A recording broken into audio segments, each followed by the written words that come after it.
Irmãos, vamos abrir nossa Bíblia lá na primeira epístola de Pedro, 1 Pedro, capítulo 5. 1 Pedro, capítulo 5. Vamos ler os versículos 6 e 7. 1 Pedro, capítulo 5. Vamos ler de 6 a 7. Amém? Vamos lá?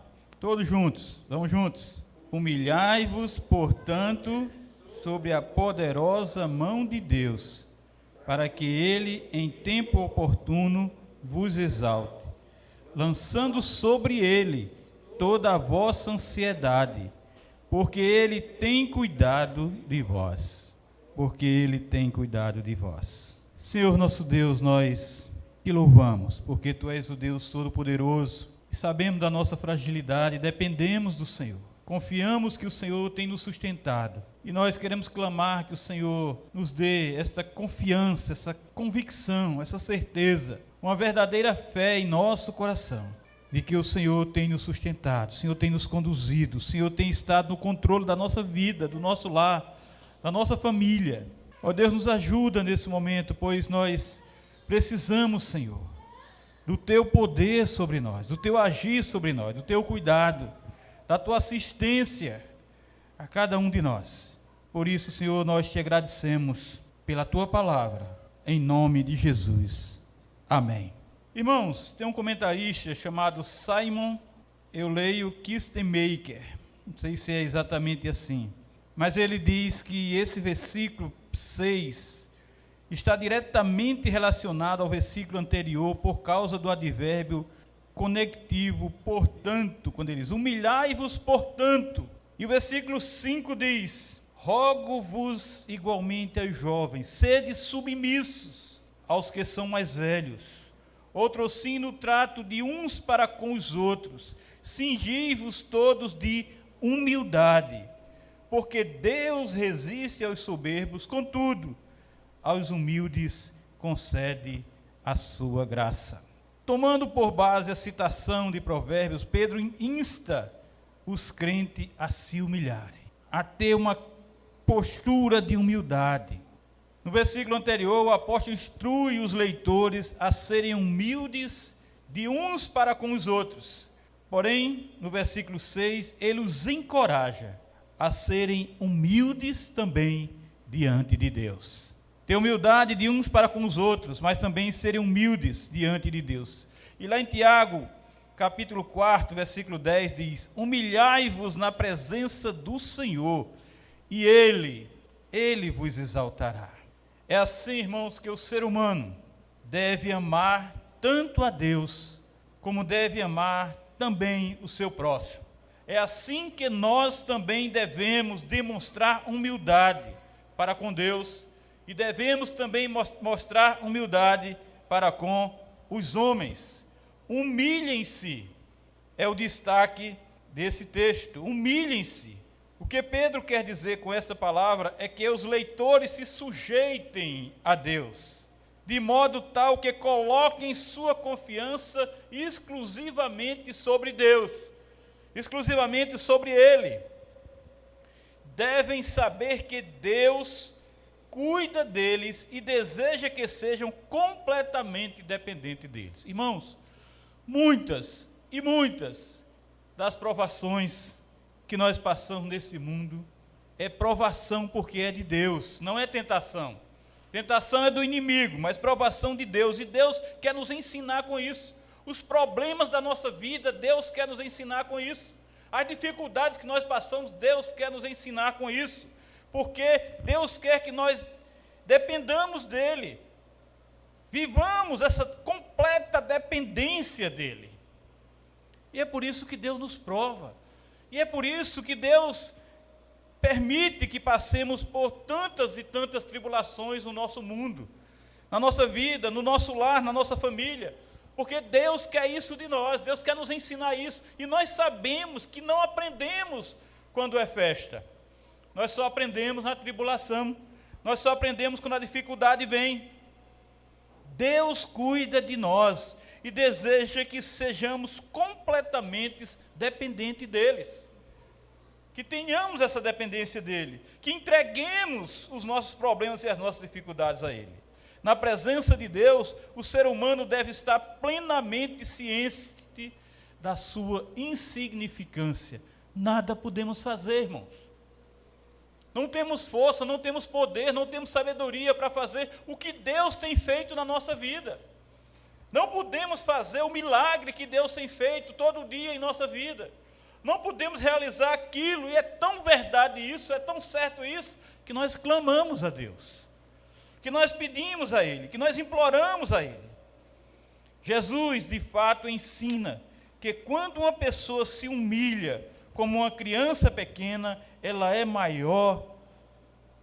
maior no reino dos céus, como está lá em Mateus 18, 1, 1 ao 5º versículo.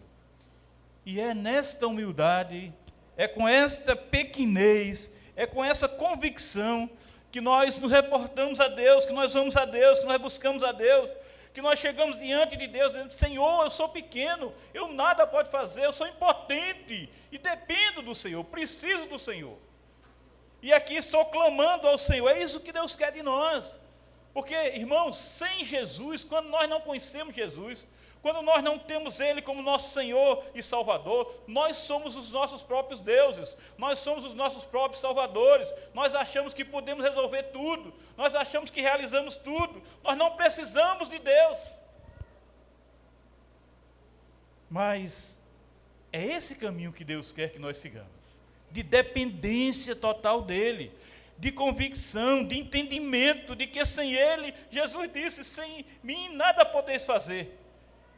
E o próprio Jesus demonstrou essa humildade, quando ele, um rei, entrou na cidade de Jerusalém, montado em um jumentinho.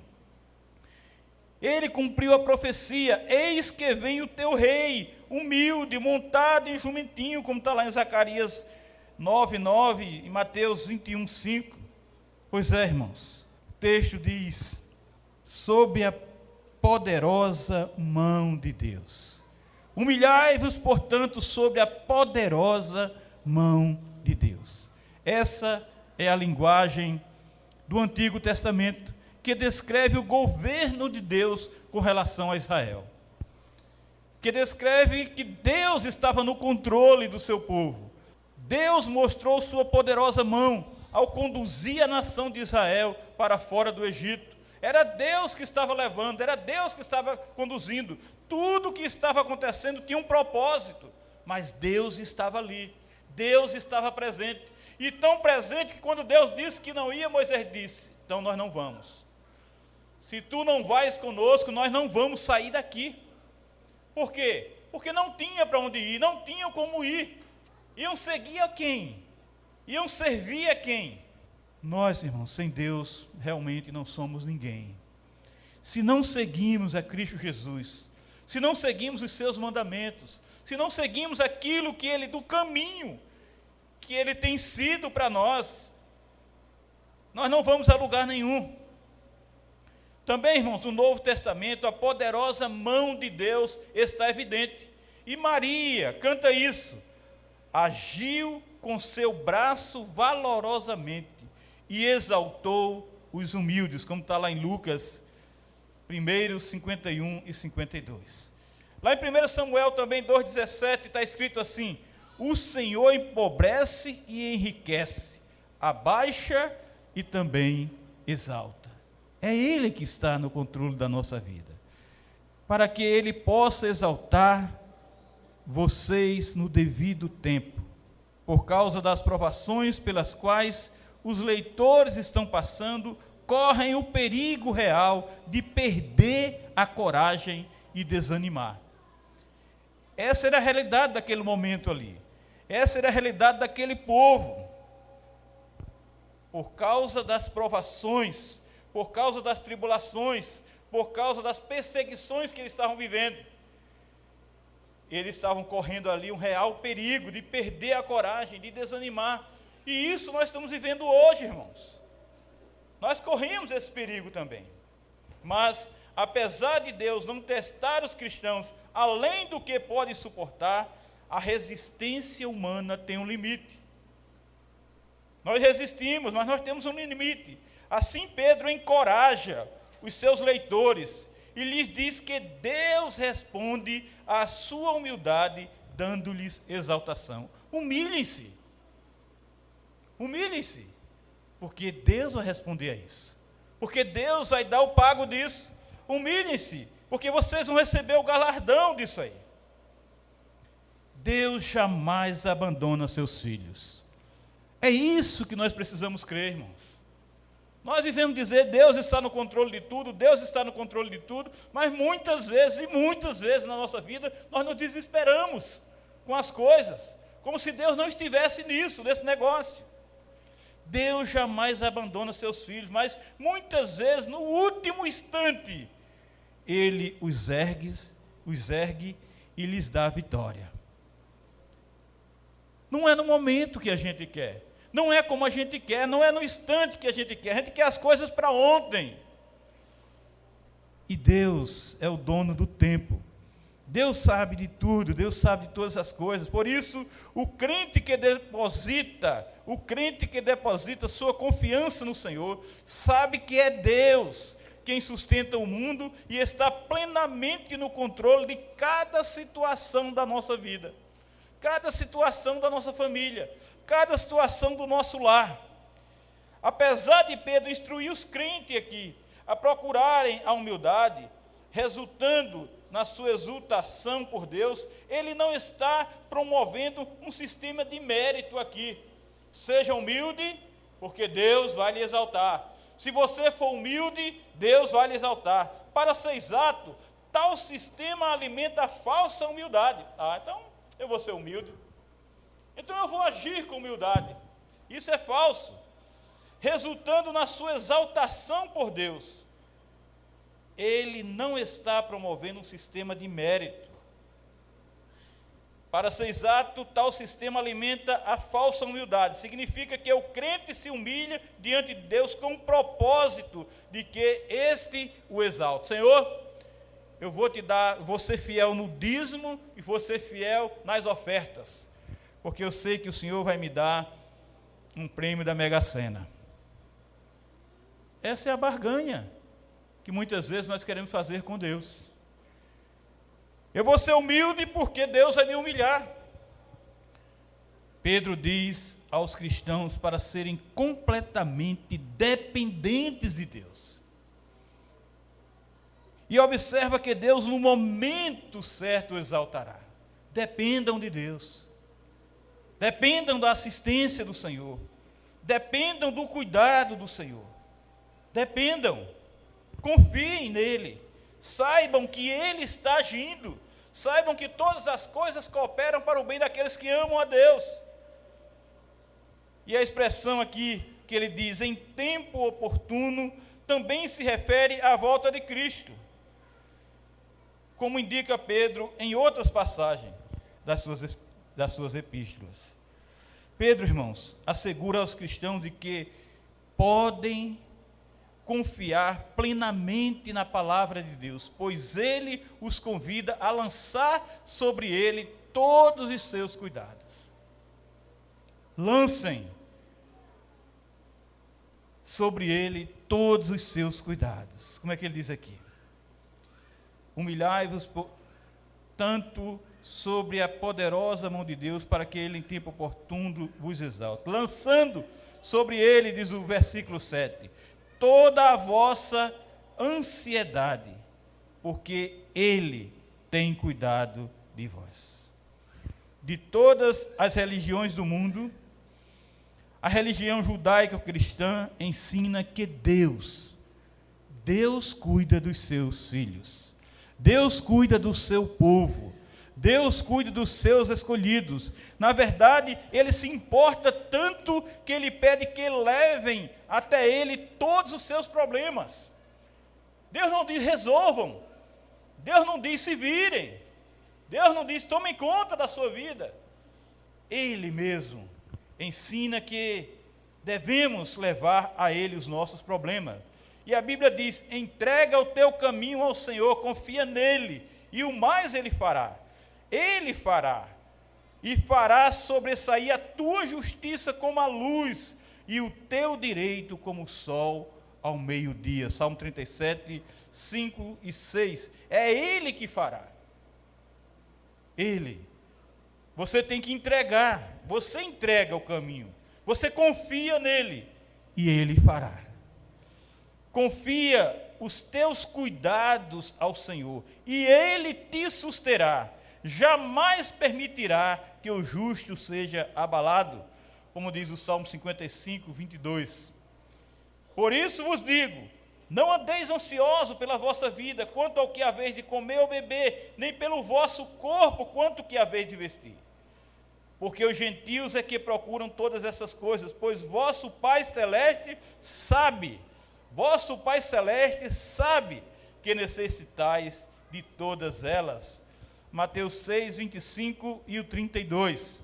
Filipenses 4, 6 diz também assim: não andem ansiosos de coisa alguma em tudo, porém sejam conhecidos diante de Deus as vossas petições, pela oração e pela súplica, com ações de graça, já agradecendo, confiando, sabendo que Deus vai agir, que Deus já está agindo.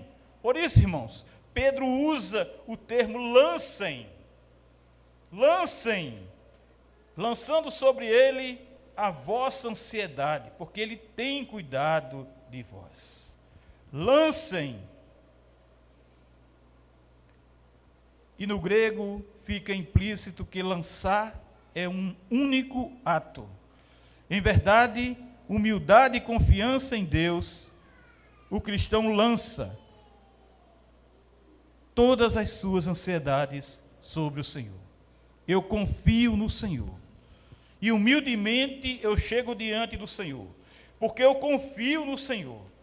E é sobre Ele que eu lanço todas as minhas ansiedades. Porque eu vou lançar sobre quem? Sobre mim mesmo? Eu vou adoecer, vou morrer e nada resolvo.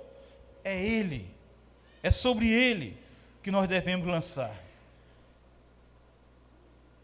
A palavra grega para ansiedade significa ser atraído por diferentes direções. A ansiedade tem um efeito debilitante sobre nossa vida e é resultante de nossa perda de confiança e segurança. Ficamos ansiosos, endoidando o cabeção, porque nossa confiança está fraquíssima. Nossa segurança está fraquíssima, se é que existe. Se duvidamos, tomamos sobre nós mesmos o fardo de preocupações. E com isso, demonstramos o quê? Falta de fé. Eu estou confiando no Senhor, eu tenho fé no Senhor. Se eu tenho fé no Senhor, eu vou entregar tudo a Ele. E vou esperar dEle, vou esperar a resposta dEle. Assim, Pedro urge que lancemos nossas preocupações sobre Deus e confiemos em Deus, confiemos nele.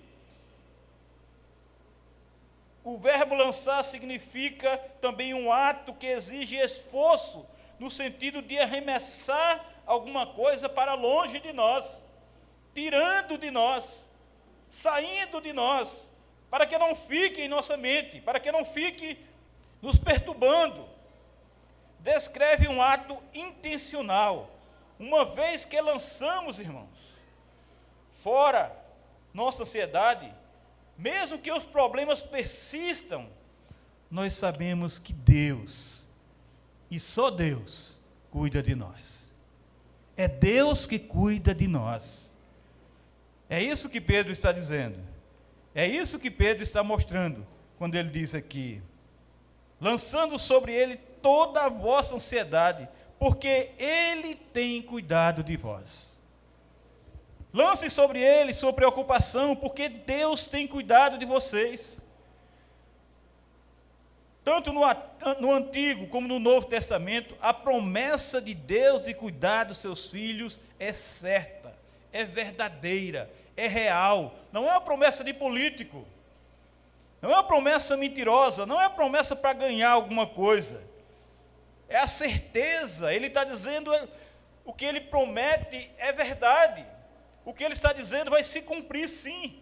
Lá em Deuteronômio 31:6 está escrito: sede fortes e corajosos, não temais, nem vos atemorizeis diante dele, porque o Senhor vosso Deus, preste atenção nisso, porque o Senhor vosso Deus é quem vai convosco, não vos deixará, nem vos desamparará. Nós cremos nisso, irmãos.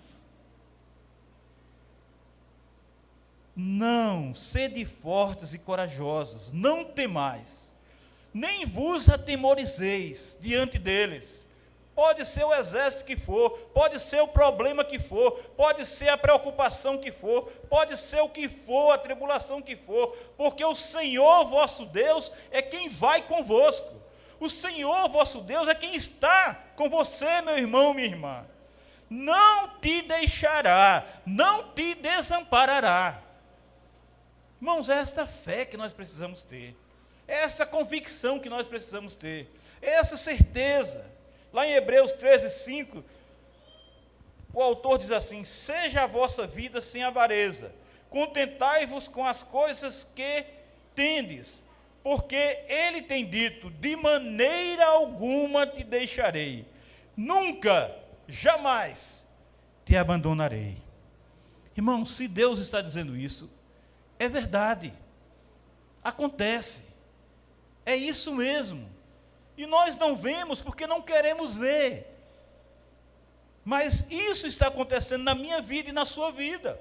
Isso está acontecendo na vida daqueles que amam o Senhor, que adoram o Senhor, que glorificam o nome do Senhor. O mundo não considera a humildade uma virtude, mas uma fraqueza que o ser humano deve evitar. Você deve ser arrogante, você deve ser prepotente, você deve ser o seu próprio Deus, você deve guiar a sua vida. Você não pode se humilhar diante do Senhor, você não pode depender do Senhor, você não pode confiar na assistência do Senhor, você não pode reconhecer que você é pequeno e Deus é grandioso. O mundo quer isso. Por quê? Porque o mundo quer nos afastar de Deus, o mundo quer nos tirar do foco de Deus. Assim como evita a arrogância e o orgulho, assim como evita a arrogância e o orgulho, deve detestar a humildade. Ela é vista de forma depreciativa e evoca a imagem de uma pessoa se arrastando no pó, uma pessoa derrotada. E nós não somos derrotados, nós não nos humilhamos na presença do Senhor, porque nele nós somos vitoriosos. Porque é Ele que nos dá a vitória, porque é Ele que guerreia por nós, porque é Ele que luta a nossa batalha, porque é Ele que luta e vence as nossas guerras. O mundo diz o contrário, mas nós entendemos porque as Escrituras nos dizem isso. As Escrituras, porém, ensinam que a mansidão não é uma fraqueza, a humildade não é uma derrota, mas uma força moral. Moisés era conhecido como muito manso, mais do que todos os homens que havia sobre a terra, como está lá em Números 12:3. E assim ele foi o maior líder e legislador de Israel que Israel já teve. Ele não era manso, ele não era humilde, ele dependia de Deus. Por que ele chegou a tão alto? Por que ele chegou a esse reconhecimento? Um grande líder, o maior legislador que Israel já teve. Exatamente por causa da sua humildade, não foi por causa da sua prepotência, sua arrogância e do seu orgulho. Porque ele dependia de Deus, porque ele agia com humildade na presença de Deus. Por isso, irmãos, as Escrituras nos exortam a sermos humildes diante de Deus e dos homens. Porém, na vida diária, a prática muitas vezes é diferente da teoria. E nós temos que seguir a verdade, nós temos que seguir a palavra de Deus, o que está escrito. Mas uma pessoa humilde sabe que não é o homem, mas Deus, que indica aquele que com simplicidade obedece, serve e com amor trabalha para o engrandecimento do reino de Deus, para o engrandecimento da igreja de Cristo Jesus. A pessoa humilde sabe disso, que é Deus que age em sua vida.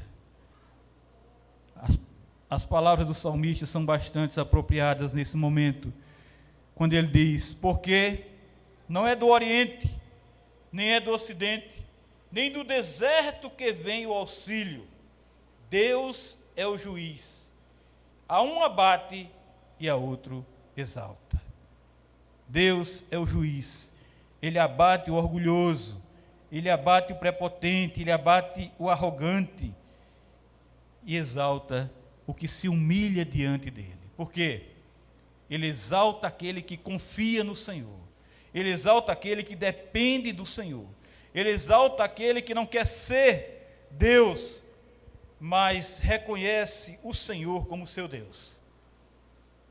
E é assim que nós devemos viver, irmãos, nesta humildade, nessa dependência total de Deus, mas uma dependência que confia, uma dependência que crê, uma dependência que sabe que Deus está na sua vida, Deus está no negócio que você está empreendendo, Deus está na sua tribulação, Deus está usando essa tribulação para te ensinar, para te instruir, para te conduzir. Deus está te dando uma prova para que você passe de ano.